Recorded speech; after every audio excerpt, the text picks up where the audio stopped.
Bismillahirrohmanirrohim. Assalamualaikum warahmatullahi wabarakatuh. Balik lagi sama aku Minflo Chen.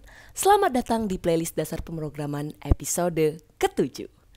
Seperti yang Minflo bilang di episode sebelumnya, kali ini Minflo mau ajak kenalan lebih jauh lagi sama bahasa pemrograman C++. Nah, jadi bahasa pemrograman C++ itu apa sih Minflo Chen? Nah, C++ itu adalah bahasa pemrograman komputer yang dibuat oleh Björn Startup yang merupakan perkembangan dari bahasa C dikembangkan di Bell Labs. Sebenarnya C++ ini sama seperti bahasa C, namun memiliki fitur yang lebih banyak dibandingkan dengan C.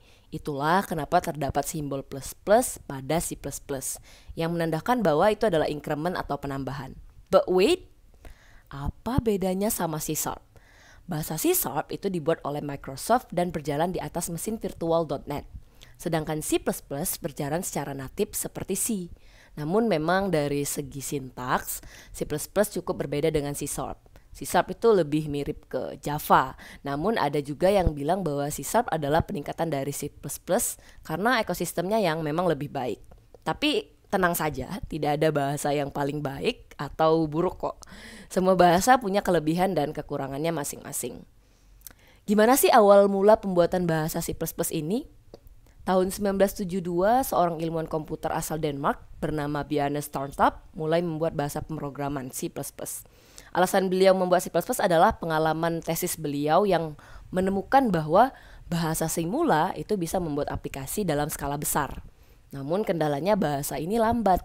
Oleh karena itu, Bjarne Startup coba mencari solusi dengan membuat bahasa baru di tempat dia bekerja, yaitu AT&T Bell Labs. Kemudian pada tahun 1982, barulah bahasa baru itu diberi nama C++. Dan juga terdapat penambahan beberapa fitur seperti class, virtual function, operator overloading, reference, constant, dan lain-lain. Agar memiliki pedoman, pada tahun 1985, buku The C++ Programming Language diterbitkan dan menjadi satu-satunya referensi bahasa C++ saat itu. Tak hanya berhenti sampai di situ, tahun 1989, Bjarne juga merilis versi 2.0 yang juga diikuti dengan rilisnya buku The C++ Programming Language Second Edition. Beberapa fitur juga ditambahkan pada versi ini, seperti abstract, protected member, dan karena banyaknya versi compiler C++, maka pada tahun 1998 dibuatkanlah standar bahasa yang dinamakan C++98. Kenapa Minflo rekomendasiin buat belajar C++? Karena bahasa ini itu sederhana, memiliki banyak library yang lengkap untuk pengembangan aplikasi yang cepat. Selain itu juga C++ ini merupakan object-oriented programming language, sehingga kodenya dapat digunakan kembali, mudah untuk di-maintain, serta mudah untuk dimodifikasi. Dan yang terakhir, bahasa pemrograman yang terstruktur memungkinkan developer untuk membuat kode program dengan membagi seluruh program menjadi unit atau modul yang lebih kecil. Tak heran, banyak perusahaan besar seperti Inkscape, Krita, MySQL Server, Google Chrome, Microsoft Office, Adobe Photoshop, Adobe Illustrator, dan Winamp Media Player menggunakan bahasa C++ sebagai salah satu teknologi mereka.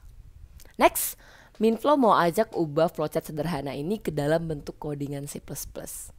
Flowchartnya dimulai dengan mulai, kemudian menampilkan hello world, lalu selesai. Kalau kata para programmer tuh nggak afdol kalau belajar bahasa pemrograman baru, tapi nggak nampilin hello world.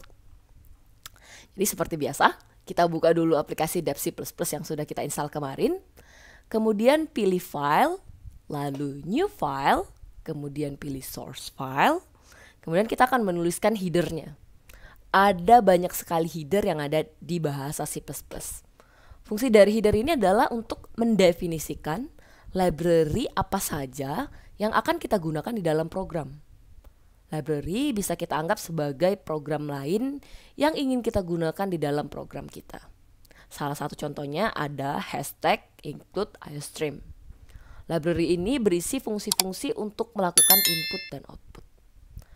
Selanjutnya ada using namespace std. Apa sih Minfo Chen artinya itu?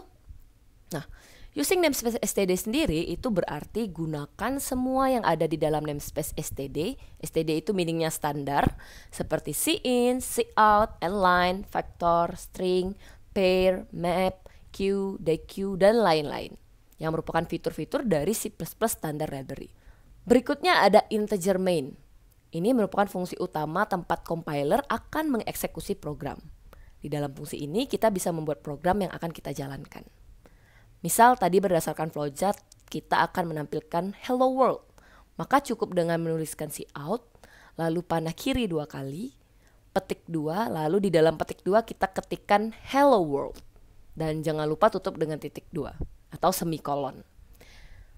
Terakhir kita save dan beri nama sesuai dengan yang teman-teman inginkan.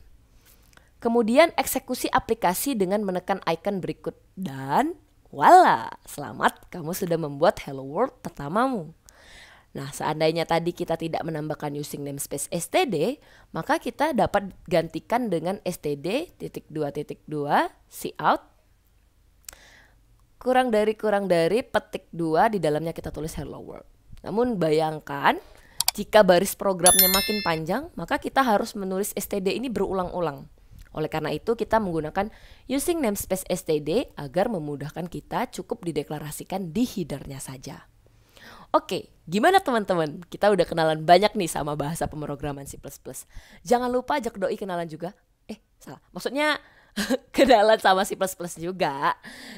Buat yang mau diskusi boleh banget, Minflucen tunggu di kolom komentar. Jangan lupa buat nonton episode playlist dasar pemrograman lainnya. See you in the next video. Assalamualaikum warahmatullahi wabarakatuh. Bye-bye.